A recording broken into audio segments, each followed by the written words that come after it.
गौरतलब है कि आज औरंगाबाद शहर के एक निजी स्कूल में गुरुवार को वार्षिक परीक्षा फल घोषणा के मौके पर विज्ञान प्रदर्शनी का आयोजन किया गया। विद्यालय में इस दौरान बच्चों ने सांस्कृतिक कार्यक्रम की भी प्रस्तुति दी। विज्ञान प्रदर्शनी में छोटे छोटे बच्चों ने विज्ञान से संबंधित प्रोजेक्ट का प्रारूप दिखाया। बच्चों ने प्रदूषण नियंत्रण, जल संरक्षण, सड़क सुरक्षा, पर्यावरण संरक्षण एवं मौसम परिवर्तन आदि से संबंधित प्रोजेक्ट प्रस्तुत किया। बच्चों ने बलसुल अंदाज में यह बताया कि उनके प्रोजेक्ट के माध्यम से कैसे प्रदूषण को नियंत्रित, जल का संरक्षण, सड़क की सुरक्षा, पर्यावरण की रक्षा एवं मौसम के असमय परिवर्तन पर नियंत्रण पाया जा सकता है। बच्चों के अंदाज और प्रोजेक्ट ने हर किसी को आकर्षित किया, हर किसी का मन मोहा और सबने उनके काम की तारीफ की। कार्यक्रम में बतौर मुख्य अतिथि कोऑपरेटिव बैंक के चेयरमैन संतोष सिंह के अलावा सचिदानंद सिंह कॉलेज के MCA के विभाग अध्यक्ष शिव पूजन सिंह, स्पोकन इंग्लिश क्लास के मोनू कुमार, शिक्षक सोनू कुमार, IT इंजीनियर जितेंद्र कुमार, समाज सेवी व्यास राम एवं अवधेश ओझा बतौर अतिथि शामिल हुए। वहीं शिक्षक ने अपने संबोधन में विज्ञान और शिक्षक पर कई उपयोगी बातें बताई। औरंगाबाद से दीनानाथ मोआर की रिपोर्ट। हम लोग पॉल्यूशन है और ये हमारा पॉल्यूशन कंट्रोल है। इसको बनाने का मेन जो कारण था वो है कि आजकल बहुत ज़्यादा पॉल्यूशन हो रहा है। इसी की वजह से जैसे कि यहाँ घर के ऊपर से हमारे अगल बगल में जो भी आंटी लोग जैसे होती हैं झाड़ू लगाती हैं तो नीचे कचरा फेंक देती हैं, जो कि बहुत गलत है, जिससे पेड़ सूख जाते हैं और फैक्ट्री से धुआं निकलता है और बहुत सारे आजकल घर बन रहे हैं लेकिन और पेड़ भी कट हो रहे हैं क्योंकि घर बनाने। तो हम पॉल्यूशन को कंट्रोल कर सकते हैं लेकिन पॉपुलेशन को नहीं।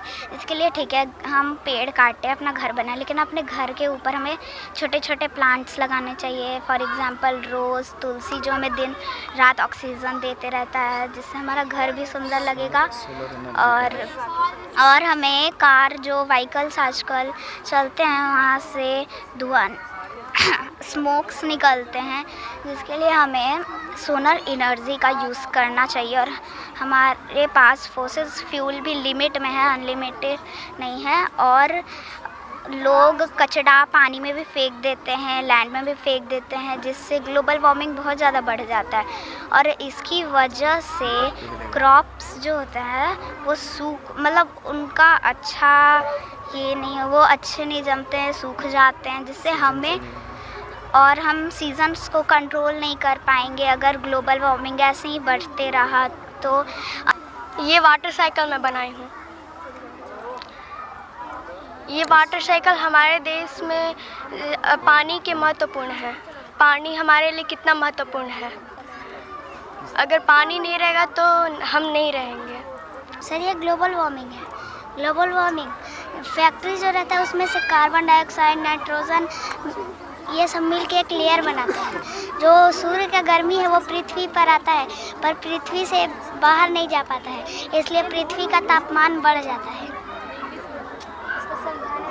इससे क्या बताना, ये बनाकर तुम लोगों को क्या संदेश देना चाहते हो? मैं लोगों को यह संदेश देना चाहता हूँ कि पेड़ मत काटिए, पेड़ को लगाइए और पृथ्वी पर ज़्यादा कचरा मत कीजिए।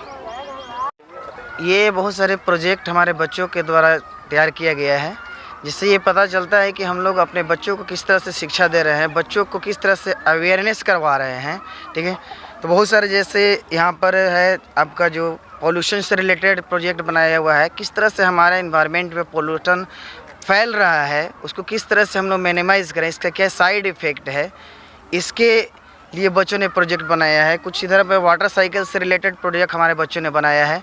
ठीक है ना, और आगे वहाँ पर जो है जो ग्लोबल वार्मिंग के बारे में भी कुछ हमारे बच्चों ने बनाया है, जो कि दिखा रहा है कि जिस तरह से पॉल्यूशन हमारे यहाँ फैल रहा है उस तरह से यदि इन्वायरमेंट का टेम्परेचर बढ़ जाए तो किस तरह से ग्लेशियर जो है वो पिघल करके जो है ना पूरा अर्थ एक तरह से हो सकता है कि अर्थ जो है ना जलमग्न भी हो सकता है। तो इससे क्या क्या हम लोग कैसे इसको सुरक्षित रख सकते हैं, लोगों को किस तरह से जागरूक बनाएं, उसके अलावा जो है बहुत सारे और प्रोजेक्ट है जो कि डेजर्ट एरिया में भी जो हम लोग जो यूज़ करते फ्यूल का यूज़ नहीं करने के कारण जो होता है, जो कि आप देख रहे हैं कि विंड मिल का यूज़ करते हैं, जहाँ पर क्या होता है कि सोलर एनर्जी, विंड एनर्जी ये सब जो होता है जिसका यूज़ करके हम लोग अपना प्रोजेक्ट तैयार किए हुए हैं।